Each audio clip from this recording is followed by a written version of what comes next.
Welcome to our second Monday instead of first Monday, because the first was the holiday. Let me turn off the music. There we go. And I see many newcomers, and we hope you return, and many familiar faces, and welcome back. My name's Adam Powell. I'm with both the Public Diplomacy Council and with the University of Southern California, the two co-sponsors of these monthly lunches. And the PDC's webpage, I think, is familiar to you all. The other sponsors are the USC Annenberg Center on Communication Leadership and Policy and the USC Center on Public Diplomacy. You may notice a few new things this month. One is books. Those are not for sale. Those are for you to carry away to the extent you want. And we think that there are a couple of them that are especially relevant to today's proceedings. And Take too many, we only have 30 boxes. if anyone wants an entire box, let me know. The other thing that's new is at the bottom of your program, which is something which we want to encourage. This is a program, our next month's program, first Monday, August 1st, is about the future of public diplomacy as an academic discipline with the director of the Ed Murrow Center at the Fletcher School.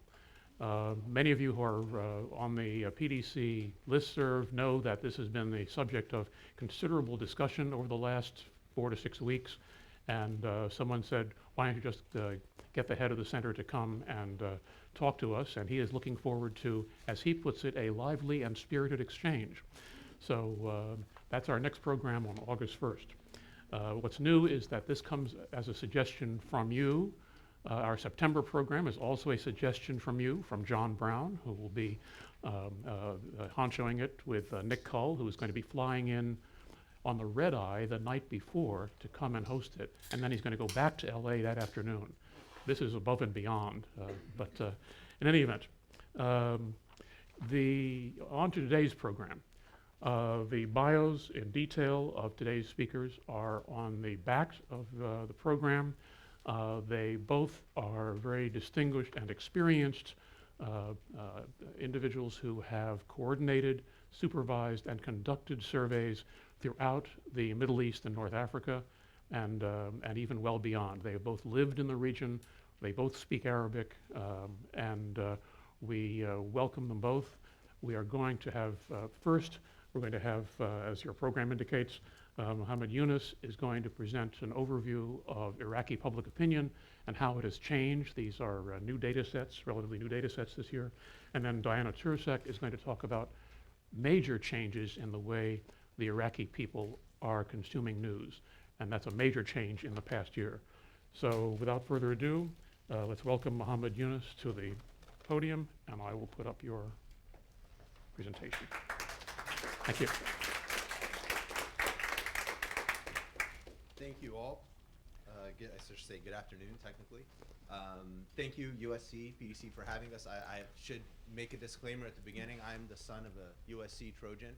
So when I was asked to come, I kind of felt a duty to be with you today, but also definitely honored to be here and always honored to work with my colleague Diana on the great partnership we have with BBG. We're actually going to share with you data from two separate studies. I will be sharing with you some data from April that we conducted for the Gallup World Poll. This is an annual study that we do in 140 countries a year. Iraq is actually a country where we've polled quite a bit. We've, as of now, conducted nearly, I believe, 250,000 interviews in Iraq, which is kind of mind-boggling to consider. But it's part of a larger effort that we have at Gallup called the World Poll. So what I'm going to do today is tell you a little bit about that effort, a little bit about what I will be sharing with you from Iraq, and then take you through some data quickly, just kind of set the context for the real conversation we hope to have with Diana, which is about how Iraqis are consuming information, particularly news and information relevant to their happenings in the country. So as I mentioned, a lot of the data that Diana will be sharing, but also a lot of the context I'm trying to set is in partnership or is in support of our partnership with the Broadcasting Board of Governors. Gallup and BBG have worked together for several years now all over the world, where we're using survey research to better understand the audiences that BBG is trying to reach. Diana is the real expert, of course, on media and what BBG is up to. So if you have any questions about that, we would both, I think, love to take your questions on that. As I mentioned, I'm just going to share a few findings from the World Poll study that we did in Iraq. The World Poll was started in 2005. It's essentially a questionnaire of about 100 questions. It's 100% funded by Gallup.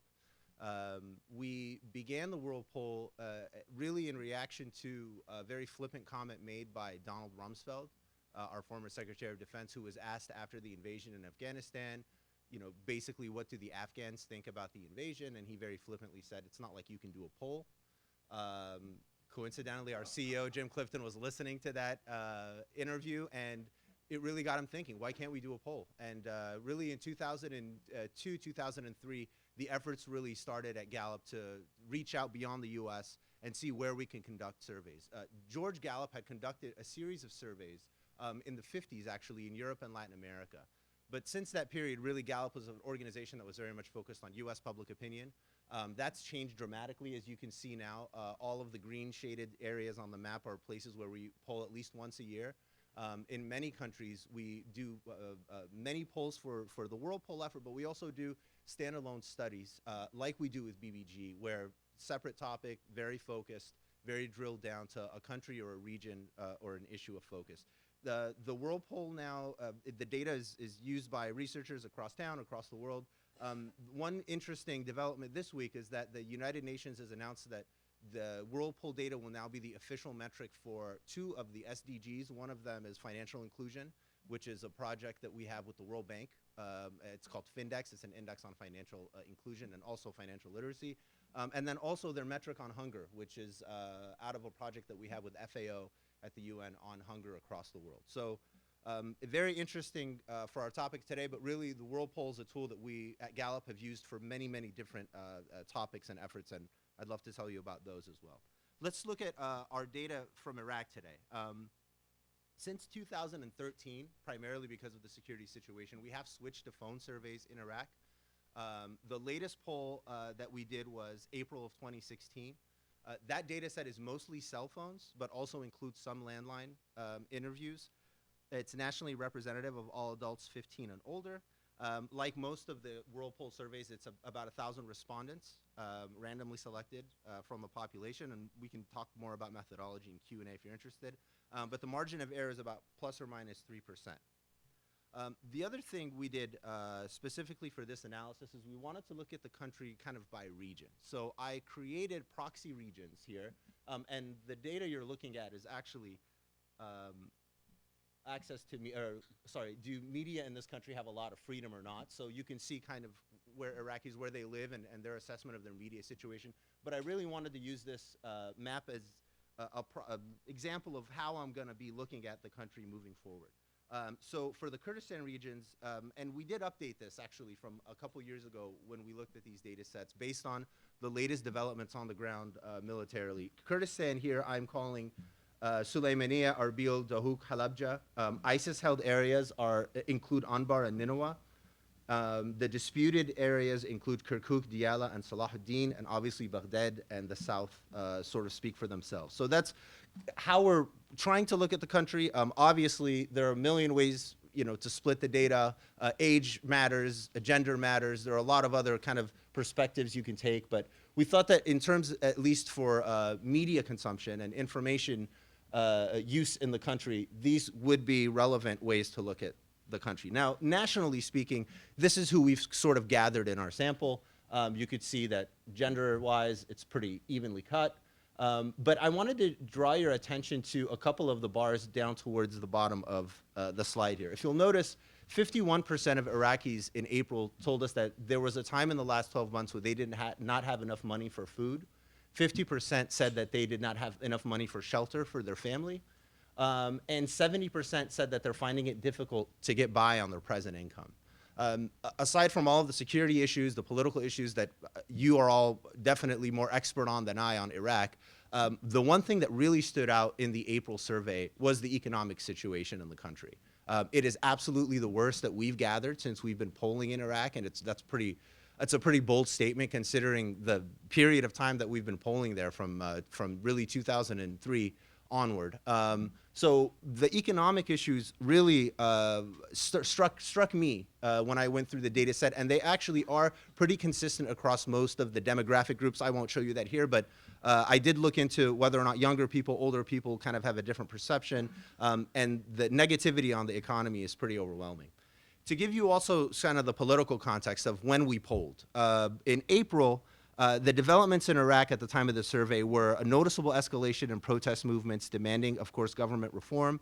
The Sadr sit-ins and protests were continuing in Baghdad. Iraqi forces had cleared Hit district, but were still obviously working on Fallujah. Security forces has launched clearing operations in Diyala. The parliament on April 12th descended into chaos. Jabouri's leadership was challenged. Oil, of course, has remained low.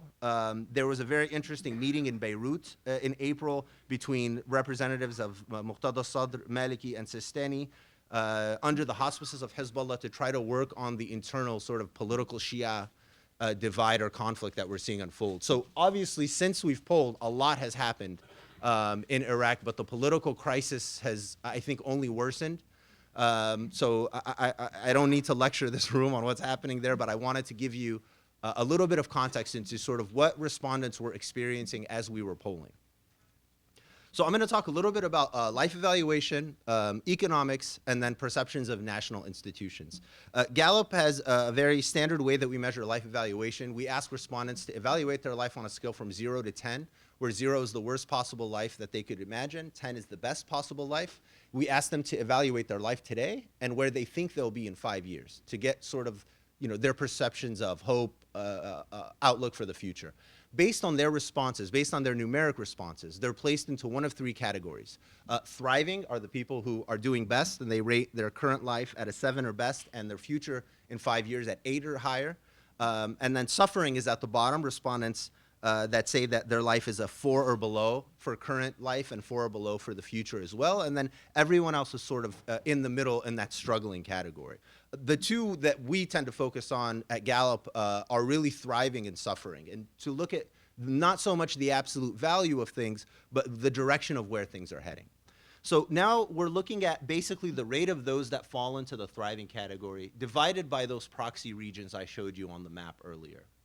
So you'll notice in that first kind of skyscraper group, heavy ISIL presence area, thriving is the lowest of all the regions. But more importantly than kind of focusing on ISIL and the fact that thriving is low, you'll notice that thriving really hasn't rebounded at all in the past several waves. And it's continuing to decline, even in places where the security situation actually is much better. So if you look, for example, at Iraqi Kurdistan, a place relatively speaking, or southern Iraq, relatively speaking, that's doing much better than the western part of the country, people's own life evaluation has actually not rebounded from the recent past, and it will be very important for us to watch if it continues to decline, and if so, where and among which groups. I should say that leading up to why this is sort of kind of key, I didn't want to overwhelm you too many slides, but in the lead up to the Arab Spring, Arab uprisings, what we noticed in our data sets looking back is that actually as GDP was increasing per capita in many of the countries that did see uprisings or unrest or revolution, depending on your politics, life evaluation metrics actually were continuing to plummet. And one thing that we've sort of learned on our feet over the past several years is that this metric on life evaluation is actually very useful because it's not a political question. It's very unlikely to get struck by a government review board, for example, but at the same time, it really gets to what people are experts on, which is evaluating their own local experience. So you can ask people about the prime minister, a policy, a war, et cetera. They'll give you their opinion, but the real thing that they're really an expert on is what is life like in your neighborhood? Has it gotten better or has it gotten worse? And in what ways? And what we found in doing a lot of the studies in the region and beyond is that those are actually the questions that, for us, produce the most useful data. It's interesting to ask what people think about, 50,000-foot political issues, but these are the issues that people can really report on in an accurate way. Economic conditions. As you can see, the situation has only gotten worse. 67% of people are describing the economic conditions as poor. We ask about the economy in many different ways, both local and national. We ask about opportunities to find jobs in your local area. We ask about whether or not your city or neighborhood is a good place for somebody to come and start a business. All of those metrics consistently show a very grim picture currently in Iraq. This is the rate of those that say the economic conditions in their country are poor. And you'll see pretty consistent across all groups. The Kurds are doing a little bit better in Kurdistan, but again, a majority of them are describing the current economic conditions as poor. Of course, considering the oil price, that's not too shocking, save, of course, the security situation in the country. We also ask about a lot of national institutions, both in Iraq and globally. This is a question on the military. In Iraq, do you have confidence in each of the following or not? How about the military? Promising that we see improvement in some regions, even in heavy ISIL presence. Of course, we've seen the military make some gains from October 2015 to April 2016, so it would make sense that at least some respondents would have a better perception of the military. But you'll notice, again, Iraqi Kurdistan, pretty interesting, the low level of confidence in the military. And again, you know, since April, so much has happened with the military, and a lot of what's happening in Fallujah now, currently, I think will bear very heavily on perceptions of both the military and the central government.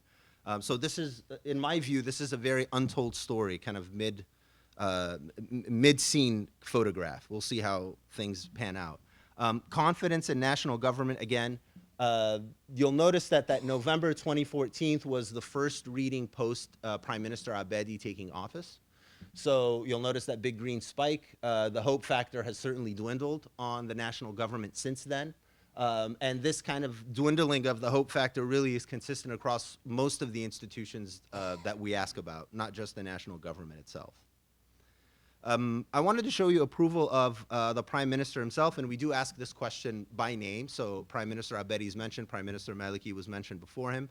And I wanted to compare November 2014, sort of his high moment when he took over, to the latest study that we did, April 2016.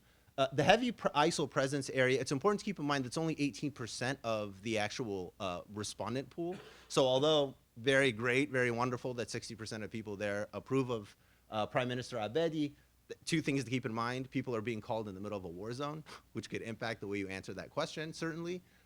The other thing to keep in mind, obviously, is just, you know, the relative weight of that group of people in the population. But if you look at the South, you know, obviously predominantly Shia, we've gone from 76% approval to 32% approval. In Baghdad, we're at 33% approval. In Iraqi Kurdistan, we're at 15% approval. Nationally speaking now, on a national level, Prime Minister Abedi is now below the approval rating that Nouri al-Maliki was in just weeks before he was removed from office or stepped down. So some of the key takeaways are half of Iraqi households have reported having times in the past 12 months where they lack sufficient food and shelter for their family. Assessments of the job market, national economy are the worst that we've collected, at least since 2009 on most metrics, but on several of those metrics, it's the worst that we've ever collected. Approval of Prime Minister Abedi is currently below that of Nouri al-Maliki before he was removed from office or stepped down. Most Iraqis lack confidence in the honesty of elections, which is another really troubling factor when you think about the political crisis, the economic situation, and then the fact that people have basically lost faith in the peaceful process that's before them to sort of solve some of these issues. So, you know, well-being perceptions of national institutions vary dramatically across regions, and really the reality of the multiple Iraqs comes up a lot in the data sets that we've been gathering in this country. I'll leave you with that. I'm very eager to have Diana share with us how people are sort of processing what's happening in their country and gathering information, but I'd love to take your questions afterwards in the Q&A. Thank you.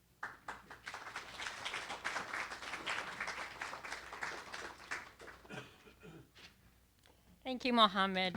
And thank you, everyone, for coming. I really look forward to a vibrant discussion with so many of you who have so much expertise on public diplomacy. Hopefully, it'll be a really fun discussion. So the last thing Mohamed said in his presentation was that there's significant variation in attitudes across provinces, and you'll see that variation across demographic groups as well. So there's a real caution here in that You have to be very, very careful about making generalizations about attitudes or media usage across provinces, across demographic groups, etc. It's a real, it's a mistake for those involved in public diplomacy or organizations such as the Middle East Broadcasting Networks to base their communication approaches to Iraq on national level data. With that being said, though, there is one media use trend in Iraq about which we can generalize across provinces and across demographic groups. And it's something important that has a lot of implications both for public diplomacy and for broadcasters such as the Middle East Broadcasting Networks. And that's what I'm going to focus my presentation on today. Before I reveal what that, oops.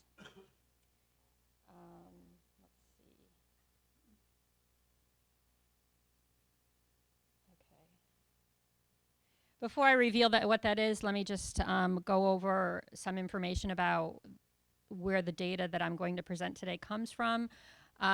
So the survey is based on CADI, computer-assisted telephone interviews conducted between the end of December 2015 and late January 2016. The sample size is 2001, and the survey is representative of all Iraqis, or approximately 21 million adults. I'm also going to sprinkle in some quotes from focus groups that we conducted with Iraqi television viewers in 2015, because you'll see that there are some interesting changes in television use habits that are very relevant to public diplomacy and broadcasting. So what is that one media use trend or habit about which we can generalize across provinces and across demographic groups, and that we can use to make decisions in terms of how to reach and engage with Iraqis? Well, that has to do with the internet. Internet use, as you can see, from 2012 to 2016 has risen significantly in the past several years. And in 2015-16, for the first time ever, more than half of Iraqis are using the internet every week. And not surprisingly, you see that there's a significantly higher reach among 15 to 24-year-olds. Now, the important thing about the internet, though, is not just that its use is increasing. We also see that the use is increasing across provinces. At least 50% and as many as 70% of inhabitants in each of Iraq's provinces has used the internet in the past week for news. If you're talking about general usage of the internet, the past week use goes up even higher to 75%, with the highest province being Al Anbar. The other important thing to know is that not only is internet usage increasing across provinces, but it's increasing across demographic groups as well. Traditionally, in most countries of the Arab world, and I assume most countries of the world in general, the early adopters of the internet have tended to be young, educated males. What we're seeing in Iraq is a marked increase in those non-traditional internet users, including women, those with primary education or less, and those living in rural areas. You see from last year to this year, there's a 22 percentage point increase in the number of women using the internet in the past week. And, you know, for MBN and for those of you involved in public diplomacy, this brings up a really important question for us. You know, we have to ask the extent to which we need to diversify the content that we're providing on internet sources. Is there a common content that will appeal to a mass Iraqi audience? Or do women and men, educated and less educated, have different preferences? So that's a new challenge we face.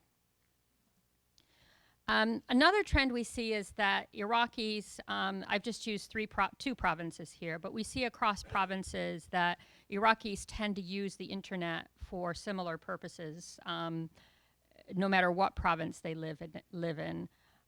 If you look at the graph on the left-hand side, which is the percentage of past week internet users who have used the internet in the past week to watch TV or video, you see that those numbers are pretty high across provinces. You see the same thing with the similarity in percentages in the number of people who have used a computer or mobile app in the past week. There is more variation in terms of the percentage of people who have used radio or audio, but that's not surprising given the more limited use of radio in Iraq. Not surprisingly, Facebook and YouTube are also very popular. Between 69 and 91% of past week internet users in at least 8 of Iraq's 19 provinces used Facebook in the past week. And the important thing about Facebook in Iraq is that folks aren't just using Facebook to watch cat videos or to send, notes to their friends and family. 60% of those who are using Facebook every week use it for news. That's pretty remarkable, and it's an important thing to remember when you're thinking of ways to communicate. YouTube is less popular, but still almost half, and between 49% and 72% of past week internet users in at least 8 of Iraq's 19 provinces used YouTube in the past week. Fewer use it for news, but nevertheless, it's a very popular tool for Iraqis. Another thing we see is that, somewhat not surprisingly, as more people use the internet, more people trust it. And those of you who are aware of the media environment in the Arab world know that trust is a big issue for media organizations. So to see the increase in trust of the internet between 2014 and 2015 is very important. You still see that significantly more people trust television than the internet, but nevertheless, trust in the internet is increasing. Now, the question, obviously, is why has internet usage increased so much? Is it an aberration? Is it a data issue? We see that it's increasing primarily because of increase in access. Internet access is higher this year in all provinces in Iraq except for Mutana, Qadisiyah, and Karbala. And you see that access has increased 10 percentage points from 2014 to 2016. I think one of the main reasons for the increase in access is because AsiaCell launched 3G services in Iraq in, I believe it was April 2015. So Iraqis now have access to 3G, which they hadn't had before. Iraq was very far behind. And mobile phones are the most popular way of accessing the internet. As you see, between 2014 and 2015, in 2014, 34% of Iraqis used mobile to access the internet, and 2015-16, 48% used mobile to access the internet. And I would assume, based on industry trends, that mobile access is probably going to increase because AsiaCell is working on getting 4G, even faster internet access via cell phone. The other interesting thing is that this is just a hypothesis, but the provinces where we have seen the greatest increase in internet usage, one of those provinces is Anbar in particularly, are the same provinces where you've had a reduction, where ISIS has lost territory in the time that the survey was undertaken. So, as we know, ISIS has been very hostile to those using the internet in its provinces because they can get access to information that's critical of ISIS. So people were afraid to use the internet. So that might be a factor that is leading to increases in internet usage in Anbar and Salah ad-Din. Now, another thing to be aware of is that, I think people get really excited about digital media. And you see these numbers and you see internet usage is increasing in Iraq. We need to shift everything to focus on reaching people via the internet, and we can ignore the other sources of information. But our data shows, and this is true throughout the region, that even with the increased use of the internet, television still remains the most popular media source in Iraq, even among youth. And in focus groups we conducted among Iraqis in 2015, it was very interesting because many people said that they're actually using television now more than they were in the past, the actual big television, not television on a cell phone.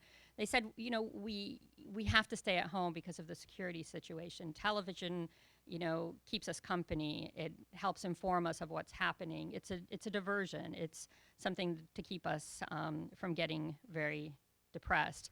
And this comment that I've written down here from a young man in Baghdad is similar to many of the comments we saw regarding television usage. The other important thing is that internet is not replacing television. And this is something we see throughout the Arab world. Digital media use is definitely increasing, but unfortunately, it's not replacing television or radio. So this means that instead of reaching people on television and radio, we have a new tool that we can use to reach audiences. 89% of past week internet users in Iraq said they also used TV in the past week for news. And even among 15 to 24-year-olds, 88% of those past week internet users, 88% of 15 to 24-year-old past week internet users also use television for news. The other interesting thing is, you know, I think that there's always been the question of whether or not whether or not internet and digital media is replacing other forms of communications. If you look at the chart on the left, you see that 94% of Iraqis still say they watch television primarily via a TV set rather than another electronic device, including cell phones, laptops, etc. Additionally, on the right-hand side, another interesting point is that the majority of folks are still having face-to-face conversations face-to-face, as opposed to having conversations with their friends and families via cell phones or via Facebook. So those are interesting points to keep in mind as well. Another caution to keep in mind is that internet access and use could change, as could the use of satellite television, depending on the success or lack thereof of ISIS. Many Iraqis are using satellite internet, and the government is trying to cut that access in ISIS-controlled areas. In 2014 and in recent years as well, the Iraqi government has tried to shut down internet service providers. Of course, ISIS has tried to shut down internet usage as well. And then there's also the cost. As Mohamed mentioned regarding the growing economic problems in Iraq, if the prices of internet usage increase beyond the capability of Iraqis to pay for the high-speed access, we could see changes in usage as well. So the key general takeaways is that internet use is increasing in Iraq, but not replacing TV. So now we have to worry about one more media tool to reach audiences. Increases in usage vary significantly by province, and we can talk about the individual reaches by province in the Q&A if you are interested. And once again, internet usage could change based on the dynamics of the war on ISIS and even the conflicts among different parties in Iraq over other issues. Thank you.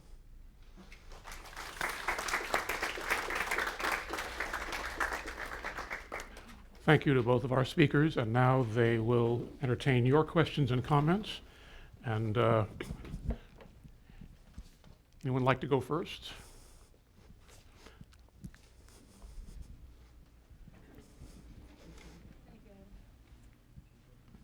Sorry, my voice is not strong. Can you hear me?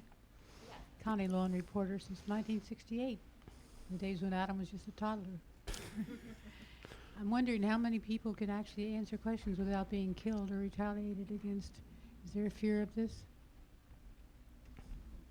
Yeah, sure. That's a great question. I get this question a lot actually with the Middle East, not just in Iraq, but obviously there's no yes or no definitive answer. It depends. Certain situations in every country, I think, create an opportunity for a great interview or create an opportunity for a very invalid interview. We do everything we can in terms of conducting the interview in local languages, gender matching in countries where that's a sensitive issue, interviewing people on their own, not asking a 15-year-old kid in front of his dad what he thinks about the issues of the country. So it's always a challenge. One thing to keep in mind is response rates in the Middle East actually are our highest response rates than anywhere else in the world. So our actual experience has been that people are overwhelmingly eager to share their views. Obviously, that's not true of everything you ask about. I wouldn't suggest conducting a survey on whether or not people support ISIS in Iraq right now. I don't think you're going to get very useful data. But it's a great question. It's something we're always very sensitive to. The other thing to keep in mind is as whatever institution is doing it, as a person who's conducting a survey, a company, a government, whoever, you are essentially wasting your own funds if you're including invalid data in your data set. So you have a very huge financial incentive to weed out people or responses that are invalid. The work that we've done in Iraq, we literally, Gallup has spent millions of dollars conducting surveys in Iraq. So we actually have a huge incentive to do everything we can to make sure that that data is valid, and something that organizations like State Department, UN, et cetera, would be interested in using. So there are a lot more kind of natural, pragmatic checks on that than you would think, but certainly it's an issue, and as you saw, I certainly flagged that in the regions where there is a very severe kind of security situation, and some of the questions can certainly get a lot of folks in trouble if they're being asked by the wrong person. No, we pay nobody for their interviews at all. One other thing, most of the data that Gallup collects for MBN is media-related data. So you're asking people, when the last time they watched television, when the last time they watched specific stations. So that doesn't generate as much fear as some of the more political questions.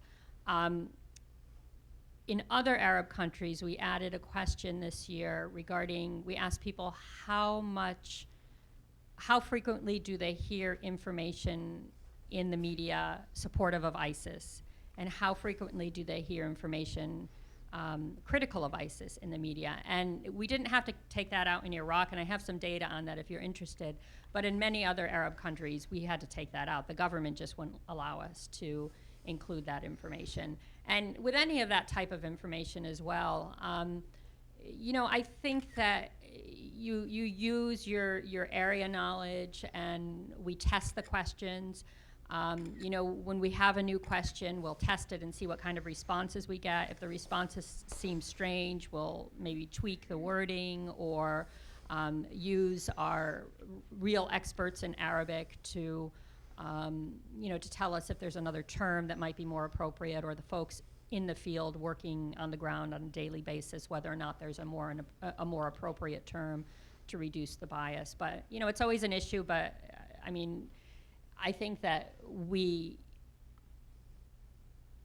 it's always an issue. But as far as surveys go, the surveys that Gallup does for us, at least, I think are heavily scrutinized. So reduces the chance of Can I just errors. follow up for just a second? The idea of surveying people in ISIS-controlled areas is intriguing. What's it like to talk to people who, do they know they're talking to a U.S. organization? No. So the way that we conduct our surveys everywhere in the world is we work with local organizations.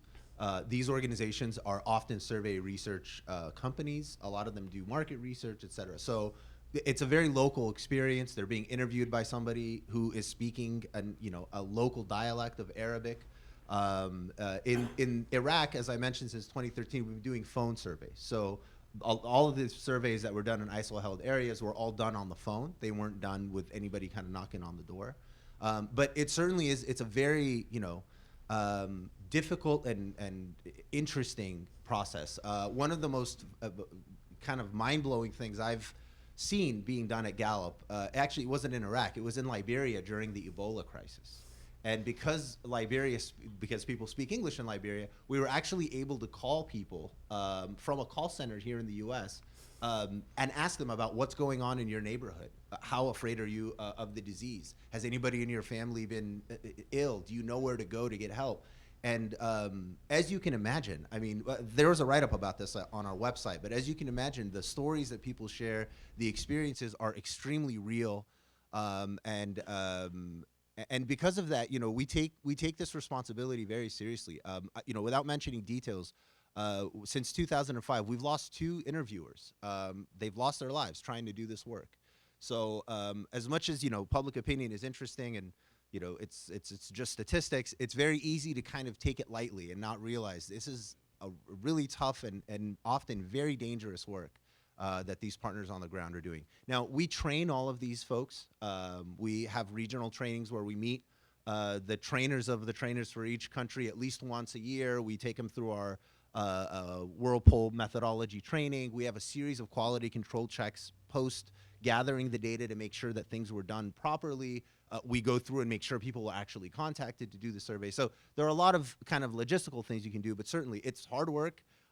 It's very challenging, and there are definitely situations where people, are not very free to share what they really think. I think it wouldn't be serious if we didn't acknowledge that, certainly. Let's start here in the front. My name is Arnold Zeitlin. Could you just briefly give us some idea of the state of the Iraqi media? In other words, is television government controlled? Is there independent television? Is it party controlled? The same thing with radio or print? Yeah,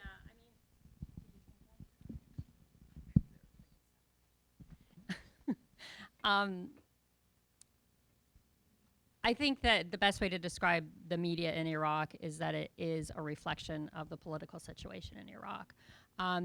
If you look at research that was written maybe 15 years ago, you would see that there was a lot of partisanship and sectarianism prevalent in the media in Iraq, with media organizations beholden to their political sponsors getting funding from those who had particular political perspectives. Now, I think you could say that the politicization of the media has gone into overdrive. One trend we've seen recently, for example, is the emergence of many different Shia channels representing the interests of different Shia militias. Sometimes the channels don't last very long because it's expensive to have a television channel and you need funding, and when you don't have funding for other things, maybe the television is the first to go. In terms of the internet and digital media, that's been a real source of contention as well, with ISIS trying to control the messages people in its territories have access to, actually executing people for using cell phones or having the internet on their mobile phones. The Iraqi government, for its part, has also shut down internet sites at different times, shut down Facebook. They recently banned, I believe it was in April, they banned Al Jazeera. So it's, the media, as in any country in conflict, the media it's not free and objective media. And I think that, just to plug for our station, we have Radio Sawa, El Hurra, and then we have MBN Digital. One of the key benefits of our broadcasters is that we do provide information that shows both sides of issues. And actually, we do very well in Iraq, partly because of that. Iraq is actually our strongest market for broadcasts in all of the Arab world.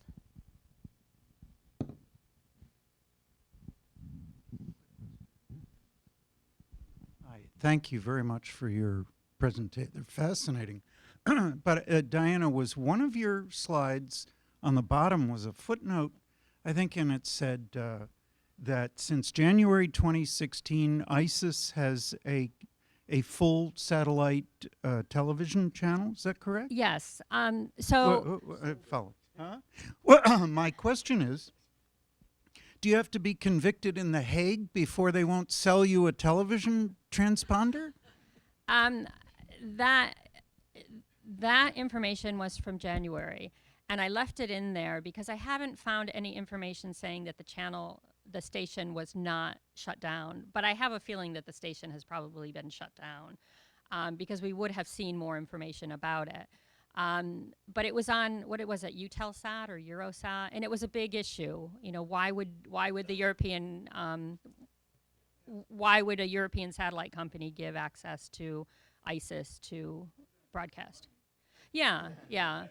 And you know, I don't know if anyone here has information on whether or not that television channel is still broadcasting, but I would bet that you know, I would bet that it's been shut down or jammed or something, because if it were not, we would hear about it. But I left it in there because it's important to know, based in part on your question, that you know, everybody's trying to get their message out any way they can. So.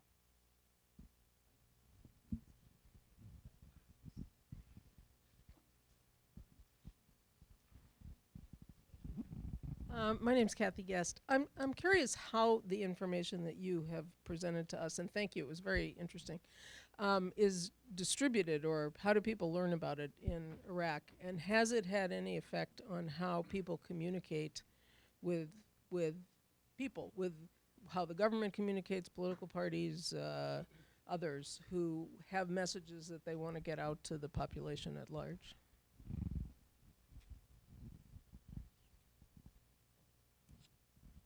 So I can obviously just speak for Gallup. We do a series of things. Our objective really, and our kind of just, you know, our philosophy is we're here to gather the information, and we're here to brief leaders both here and there on what's happening with the population. We don't do such a deliberate job of trying to push the information out to the public or the media or anything like that. We do report on some of the findings on our website. So an analyst at Gallup will write a small little article and say, this is what Iraqis think about X. But a lot of really the usefulness of this information is in my personal view, and I've been at Gallup 8 years now, a lot of the most useful moments are really totally behind closed doors in briefings with leaders, wanting to understand what's happening in this province, what's happening with this group of people on this issue. And we do that at Gallup. We really do it, that's certainly here in the US with USG, but we do it with governments in the region as well. We intentionally don't make that very public because we found that the more public you are, the less useful you can be to leaders sometimes. So our objective really isn't doing that. I get a lot of questions or kind of people asking me like, why aren't you guys out there more? Where, you know, why aren't you in the media? And we used to be a lot more present with a lot of this data. And frankly, you know, we learned as an institution that the media is interesting and is a crowd and is a focus, but leaders are not really focused on what's happening in the media. They're really focused on what's going to happen next month.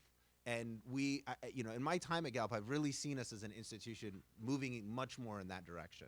A lot of the work we also do is business management consulting. So we use survey research to kind of help the Ritz-Carlton figure out mid-level management, or PNC Bank do X. So we do a lot of that in the private sector very comfortably. I think when it comes to policy issues, people are sort of expecting to see it done publicly a little bit more. But we do a lot of it. And if your teams are obviously interested or intrigued by what exactly we're doing or what countries we focus on, I'd love to have that conversation with you. Just one quick thing. I don't know if you want to say anything, Deirdre from MBN. Do you have any comments? Okay. Just quickly, the Middle East Broadcasting Networks, we are journalistic organizations. So our job is to communicate with Iraqis using radio, television, internet, et cetera. So the way we use the data is pretty much internally. We look at who's using what in what provinces, what topics they're interested in, et cetera, and use that to guide our broadcasts. I'm Don Bishop, another retired Foreign Service officer. My question is sort of related to the last one. I've been concerned with the siloing of government decision making in this whole area. So of course, I look at your slide, Gallup on the right at the bottom. You did the work. Broadcasting Board of Governors on the left is the client, I presume, that has received the data. But I can imagine, of course, that the public affairs officer at the embassy, the ambassador, the military commands that focus on information operations, and all those people would find the same information highly useful. I'm interested in how one client might share with other people, or do they need to buy it separately? And especially because of the firewall between broadcasting and other parts of the foreign policy establishment, you know, how does this information get around? First of all, just to clarify something, the Middle East Broadcasting Networks is a nonprofit. It has to be complicated, of course. We're not a government organization. We are a part of the Broadcasting Board of Governors, which is a government organization, and we get our funding through Congress, through the Broadcasting Board of Governors. So all of this data, it's not really, in terms of ownership, it's not really the Middle East Broadcasting Network's data, it's the Broadcasting Board of Governors' data. That being said, we do have, the Broadcasting Board of Governors have a lot of efforts to share data and to share best practices and information.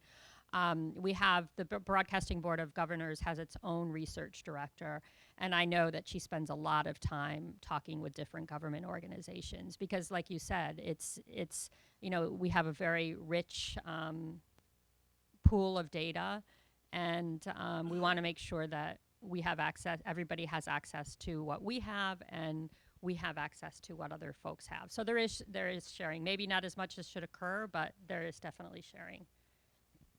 And we can put these slides up on our website,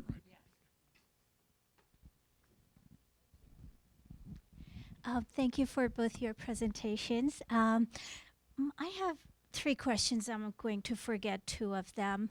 But my third question is kind of tangent on the last speaker's question. So I'm going to say that one first. So in terms of keeping in mind people-to-people diplomacy, I wonder if any of this data that you have collected on how folks in Iraq consume media and what their concerns are, what part of this information would be useful for an ordinary American to know, and how, or if there are any ways to present that information.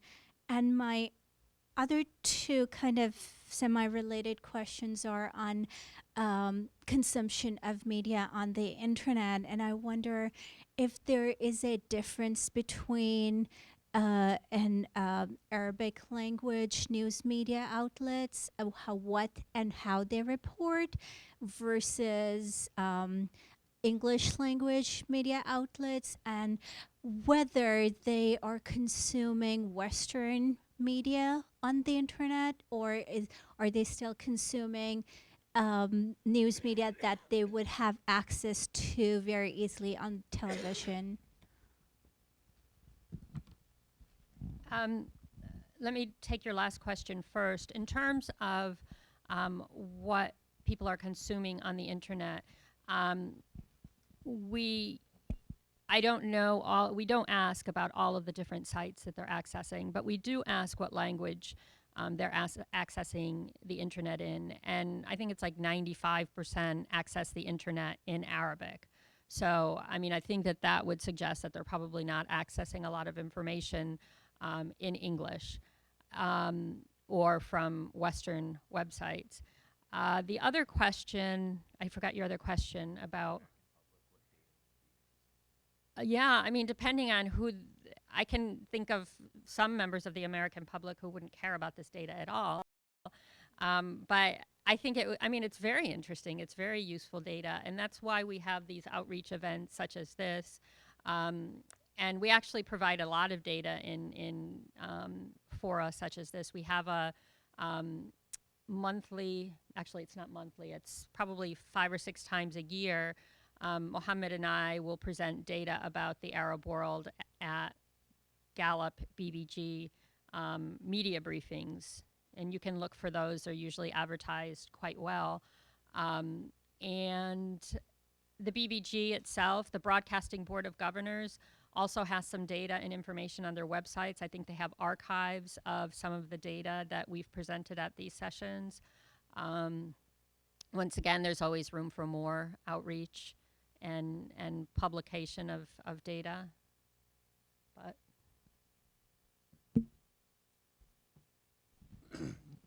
My name is George Pendleton, and I have a very simple question. If you funneled the data from both of these presentations down to one question, is Iraq a more hopeful or more despondent country today? And what role does the advanced accessibility to the internet or the media play in how either of you assess that answer?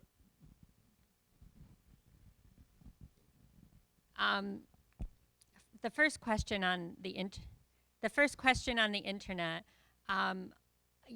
that's a really important question, and it's a question that we would love to be able to answer. But it's also a question that has befuddled media researchers forever. When you ask about, think about, for example, quantifying or assessing the extent to which the media is responsible for protests in the United States, or the extent to which video games are responsible for violence in young children, et cetera. It's just very, very difficult to make that link between media and sentiments or attitudes, because there's so many factors that affect it. But I'm going to, on the other question, I'm going to tell you a little secret. So I don't even think I've told this to Mohamed, but this year I've added a question to a bunch of the national surveys asking people in the Arab world how optimistic they were, using the Arab mutafa'il for optimistic. And surprisingly, everyone's very, very optimistic. And what I think, and I haven't researched this yet, but I'm concerned that maybe the question is off. Because there's also,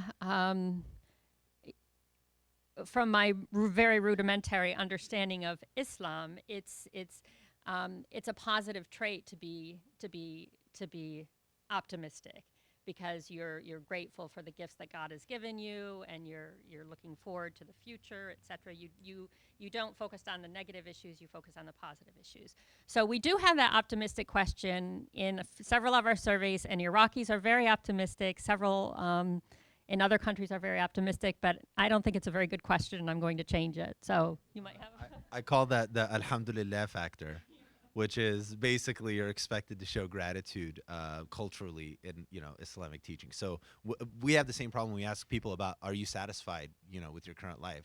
So of course it's very blasphemous to say I'm dissatisfied with my life, because that's basically declaring that God is not delivering. So we would ask this question about satisfaction in like really, really difficult situations, and people be like, very satisfied, everything is great. And it's like, wait a minute. But it gets to the cultural kind of sensitivities, and it also gets to the notion that when you really want to get to a topic, a lot of times you have to try various questions before you really get to the questions that are useful to you as a researcher. I think we've experienced that in our partnership. We certainly, with Whirlpool, we experienced that constantly. Instead of asking these 5, you can actually just ask these 2 and get better information. That is a learning process, and there's no way to really go through that without piloting questions, throwing them out, trying new ones. So it is, it's constantly a process of evolution. It's not, our work is sort of never finished because the issues are changing. the dynamics on the ground where we're asking these questions are changing, and what you're allowed to ask, unfortunately, in the Middle East also changes. So it's the ball's always moving. Yeah, and the other thing is, Mohamed might not like this because he works for a survey company, but you know, I'm a researcher. I'm an analyst. I was trained as a researcher, not as a person who works on surveys. And my thought is that we get some really nice information from surveys and research. But when push comes to shove, you can't quantify people. You can't quantify people's attitudes. You can't quantify people's behaviors. What the survey data does is it gives us a nice, really nice starting point. It's not, you know, I don't think we should ever take data and never question the data. And so that's why it's important for folks such as you guys who have lots of experience that is more atmospheric to constantly say, well, wait a minute, that doesn't make sense based on what I've found. And you know, that question is a stupid question. Well, you don't tell us it's stupid, but that question is probably not the best way to approach this, because it's the data gives you a shorthand way of looking at very complex issues. But there's so much more behind the data that you know, really needs discussion. And sometimes I don't think we have. I think sometimes we take the data too literally. I agree.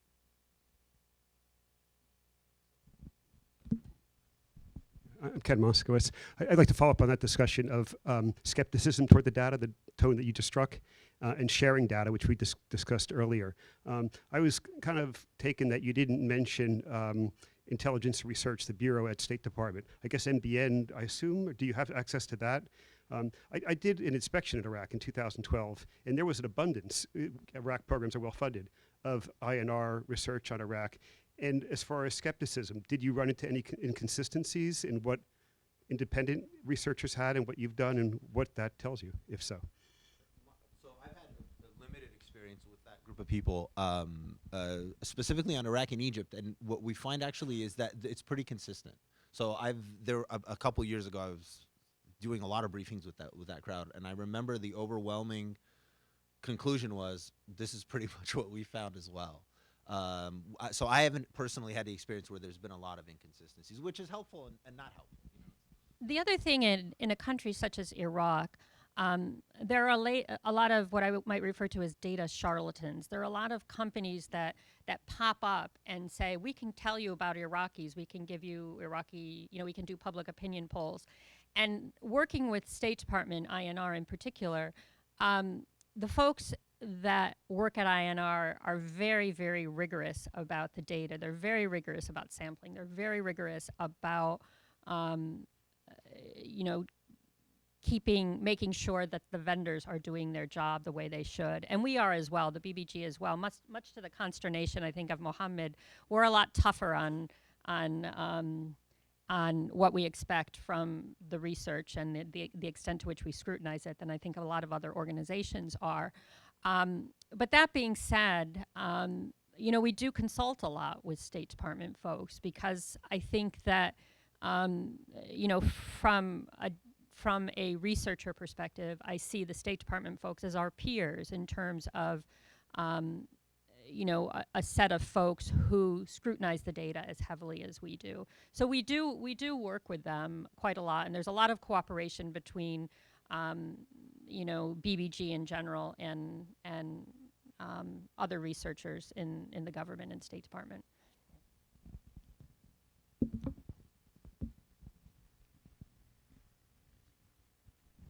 Thank you. My name is Ali. Actually, I'm from Iran, so it fits into the Middle East discussion. I suspect, and you mentioned it, that the use of digital media, whatever it is, mainly used for entertainment. I know for Iran, for instance, use of Instagram, Telegram, and so forth, mainly used for passing jokes. And so it's not being used in a real effective way that it was intended to. If you can elaborate on that. Thanks. Yeah, I mean, based on the data, the only information that we have is, if you remember one of the data points I showed you, that 60% of people who are using Facebook in the past week use it for news. So that is a really important question. But the data has showed us that at least for Facebook, they are using Facebook for news. Internet for news is also actually very high. I don't remember what the past week internet usage, for example, for any purposes is maybe, I think it was 50%, 51%, according to my data. Internet use for news is almost as high. Another interesting tidbit that we've seen in qualitative research is that when it comes to sharing news on websites, people will consume news on websites, on Facebook, etc., but they're reluctant to share news with other people. We've had folks in focus groups say that they don't want to share information about news because they don't want their friends to know that they follow a certain media organization, or that they have these opinions, or they don't want their friends to think less of them, or they don't want to offend people by sending them political information that they might disagree with. But that's something. I mean, right now we just have a few data points that do show that actually folks are using digital media quite a lot for news, but it's something that we'll continue to explore. Well, we always promise you, those of you who are on a limited lunch hour, that we will try to get you out by 1:15 or 1:20, and we've done that. Please join me in thanking both Diana and Mohamed.